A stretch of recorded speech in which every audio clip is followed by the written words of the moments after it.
Well, are you seeking perfection in a retirement plan? Today we're going to take a look. Stay tuned for Prudent Money.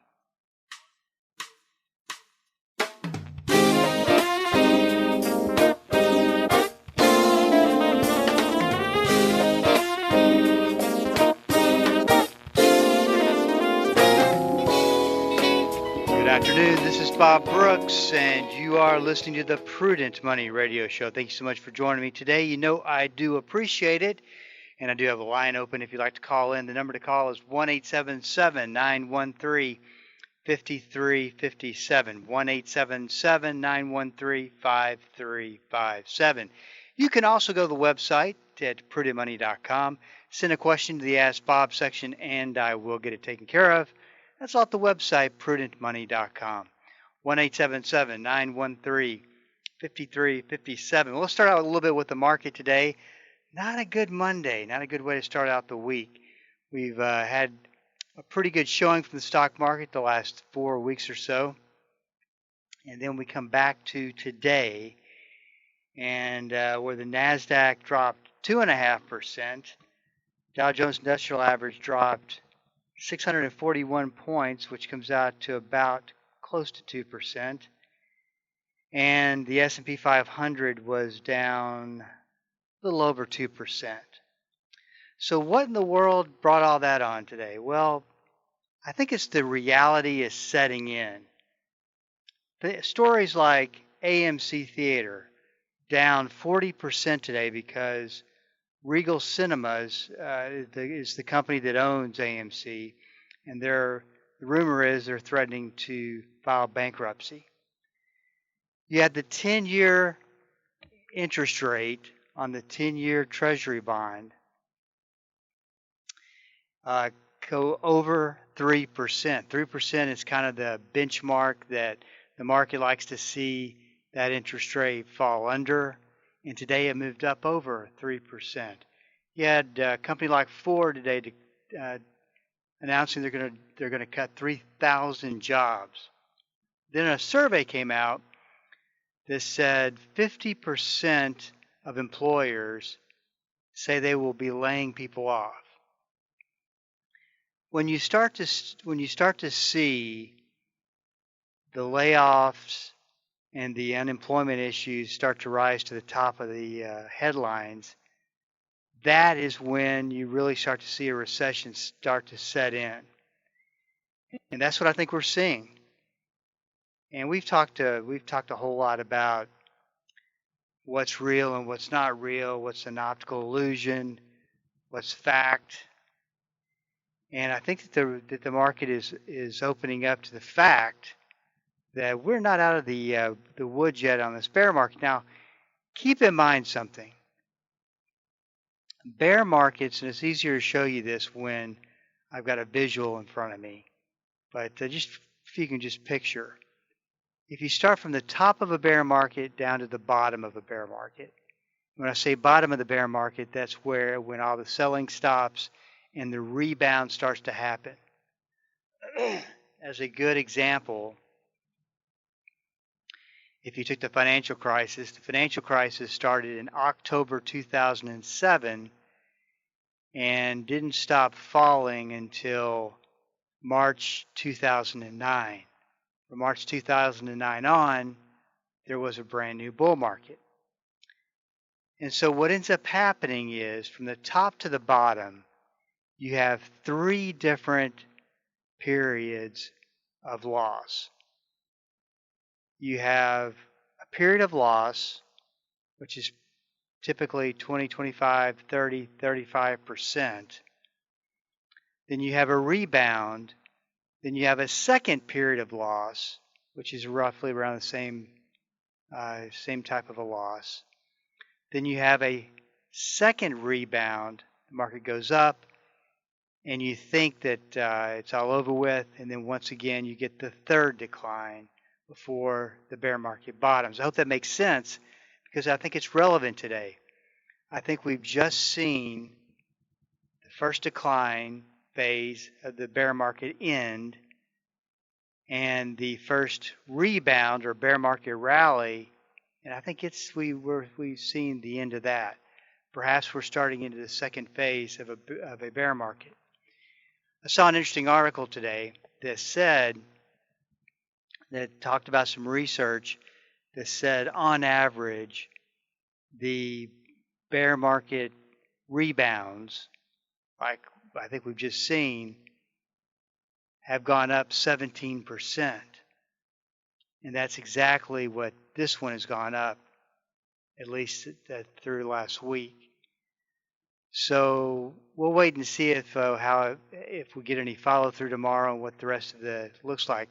I think the good news is, and I've said this all along, I don't think that this bear market will be as long as your typical bear market. I think we could probably may just get through this within a year to a year and to 12 to 15 months, something like that. So that means you got to make sure that you are watching the risk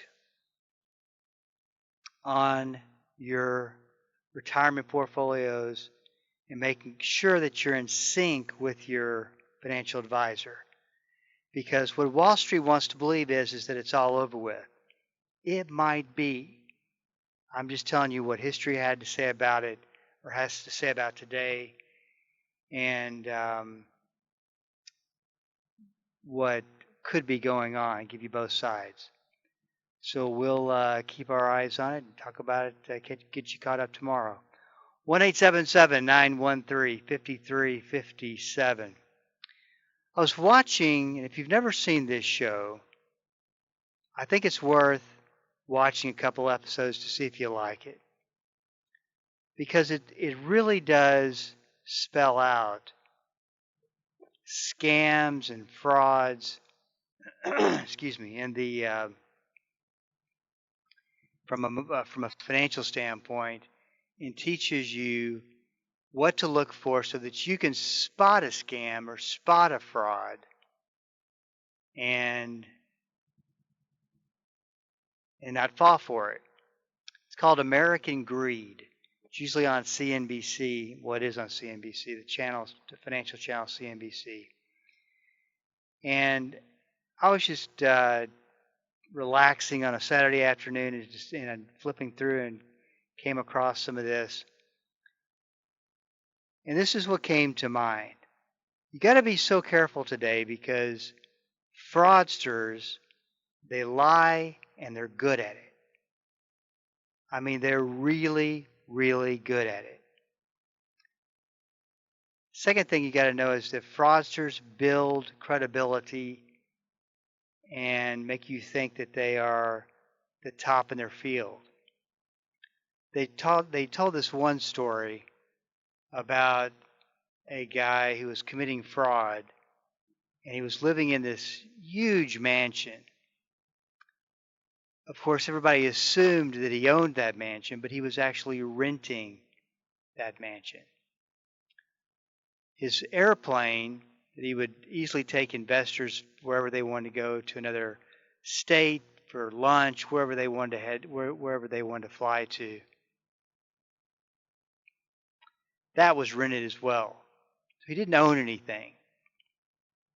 All he did was spend investor money. Fraudsters are all about you until the money stops. Pretty obvious. And then there was a story that came out. This was not American Greed. Another story that came out from the State Securities Board about how some fraudsters will pretend to be another financial advisor. By doing so, you can go to their website, which is not theirs, and see, and you can look up information on them, and you can look up registrations on them, and they can look it's pretty scary that somebody will go to this extent. So if a prospective client were to do a background check, were to take a look at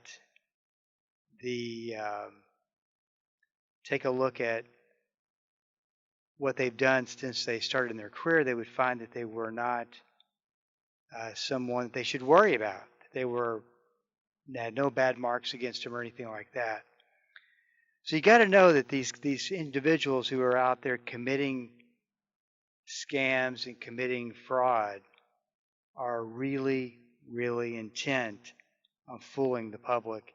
And they do for a good amount of time. But the good news is that there's just 3 things that you need to know and need to be able to spot to determine if you are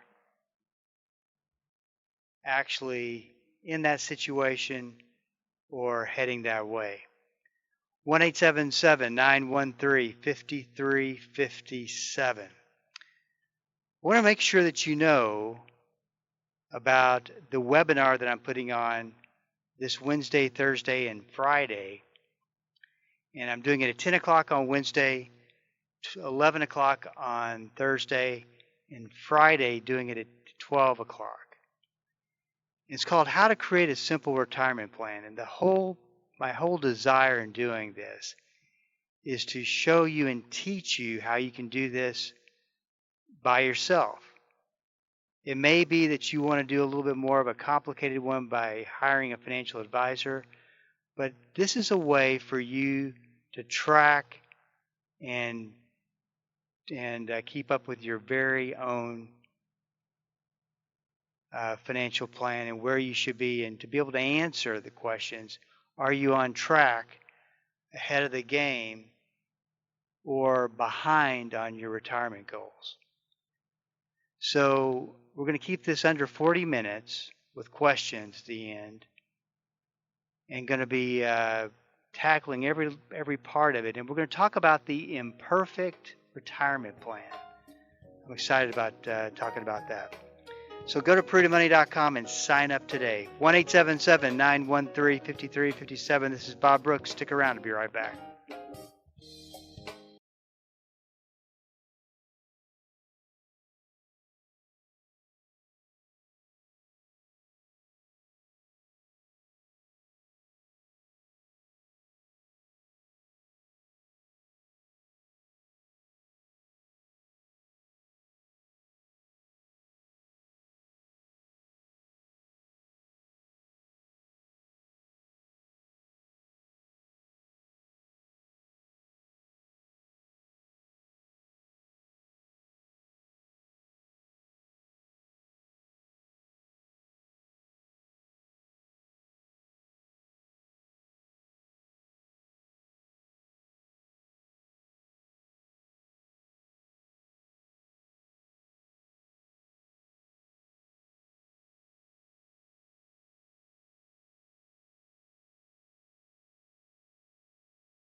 Welcome back. This is Bob Brooks, and you are listening to the Prudent Money Radio Show. Thank you so much for listening today. You know, I do appreciate it. Do have a line open. 1-877-913-5357 is the number to call. Would love to hear from you today. I was talking about the 3 red flags to look for when it comes to spotting out a scam. And I'm telling you, especially if you watch this show, American Greed, you will see 1, 2, or 3, or all 3 of these red flags in just about every scam that's out there. The first one is a high growth rate is guaranteed to happen. Now, when someone says you'll make 8% a year guaranteed, the first question that I would have is, what is the going rate for something that's guaranteed? And if you look in the fixed annuity market, you will see that the going rate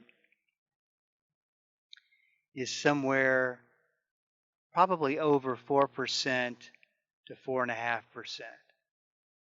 So if they're guaranteeing you 8%, there's something that is inherently wrong with this offer. On the one program that I saw that on Saturday, the guy goes, he's doing a presentation to a group, and he says, you're guaranteed to make between an 8 and 10% return. Now listen, sometimes it might be 7%, and sometimes it might be 12%. I'm thinking to myself, oh, that's good, because if it went 7%, that'd be awful, wouldn't it? A 7% return would not be awful, just being facetious.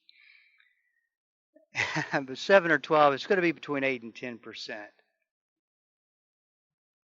So the first one is an outrageous guaranteed growth rate.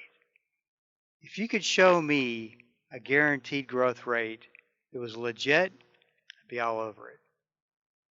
Liquidity, the ability to get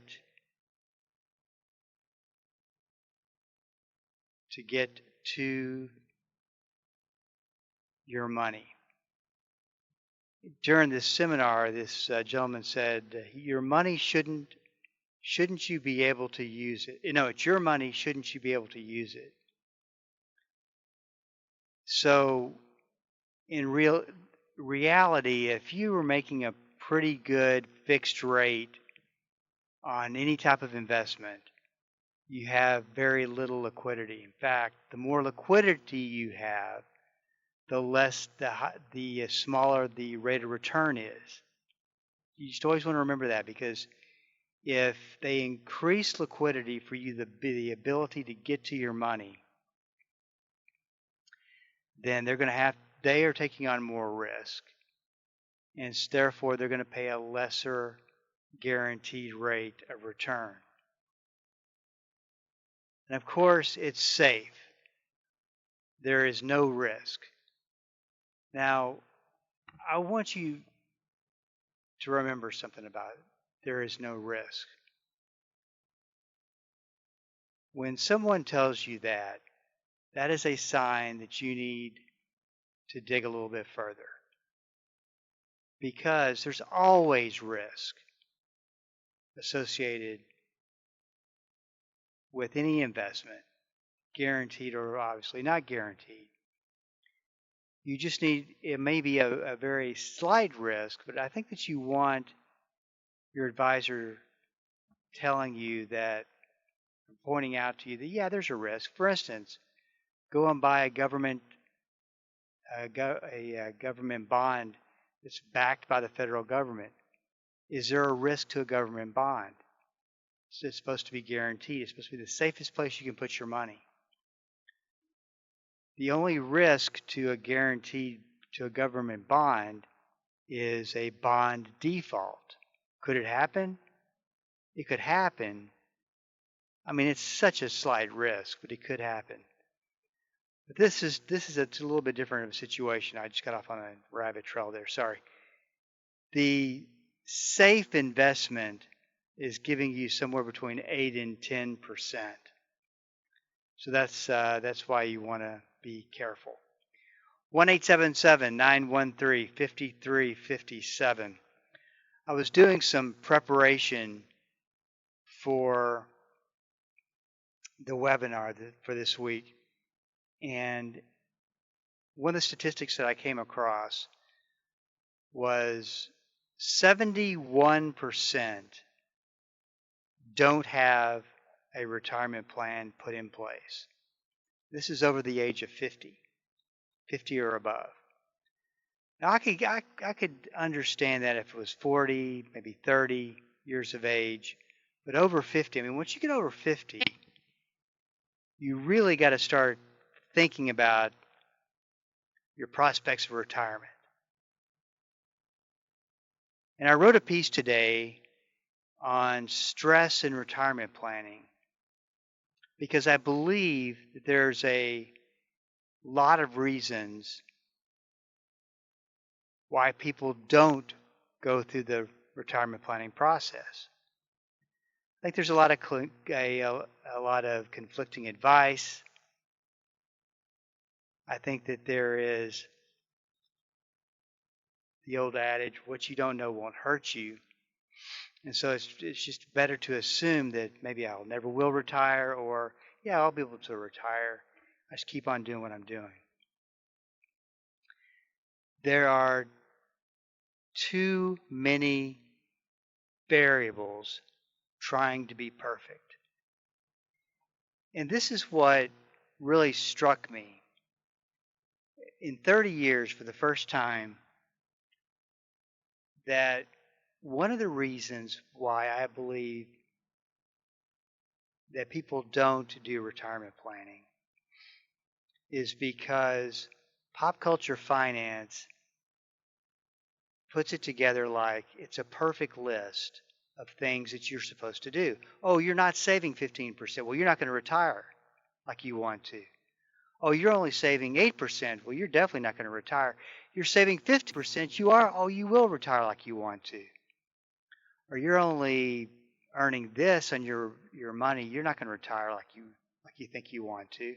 You think you only need $500,000 at retirement. You need millions of dollars at retirement to retire. And so pop culture finance puts out these variables, these bars that are so high for you to reach, when in reality, the world doesn't work like that. It's almost as if just do this retirement plan and follow it until the day you retire, just like it says so in the book. Retirement planning is imperfect. For the majority of people in this country, it's an imperfect plan. Now, yeah, there are people that it's a perfect plan for, there's no question. People who've made incredible wealth. Money is not an issue. If we're just talking about money, money's not an issue. Happiness may be, money's not an issue. But there is so many of these high bars that are just almost impossible for you to hit, making it an imperfect plan. But that's okay, because imperfect is the way to go. You're going to stylize a plan based on your situation, not somebody else's situation. The perfect plan is the imperfect plan. And that's the thing about it. Everyone can have a plan of some type, because it's one that fits your strengths and weaknesses. It's not the perfect 5 vacations in a lake house, 5 vacations a year in a lake house, excuse me. But it does get you to the one thing that I think drives retirement planning: the increase in your freedom. If you think about it, it's behind everything. The freedom to serve, the freedom to do what you want to do, the freedom to do what you feel led to do, the freedom to minister. So that is the goal. And you have to fund that a certain amount of money. And it may be that you can do certain things, but you can't do other things. But you're building your own story. I've talked to many people through the years who have come into my office, and the first thing that they would say is, "There's absolutely no way that I'm ever going to retire." I say, "How do you know?" "Well, I just know. There's just no way I'm ever going to retire." And sure enough, we go through, we run the numbers, we put something together for the individual who, quote unquote, will never retire, and there is a retirement plan there of some type that she's surprised that she could actually, a goal she could absolutely obtain. So all of this is what I'm going to be talking about on Wednesday, Thursday, or Friday. And if you want to sign up for the webinar, just go to prudentmoney.com and make sure that you do sign up, and we'll look forward to. There's some music. I was wondering when that was going to come on. I look forward to seeing you on the web. This is Bob Brooks. You got a question for me, please go to the website at prudentmoney.com and send it in, because we are all out of time till we do meet again next time. Keep the faith and have a great rest of the day.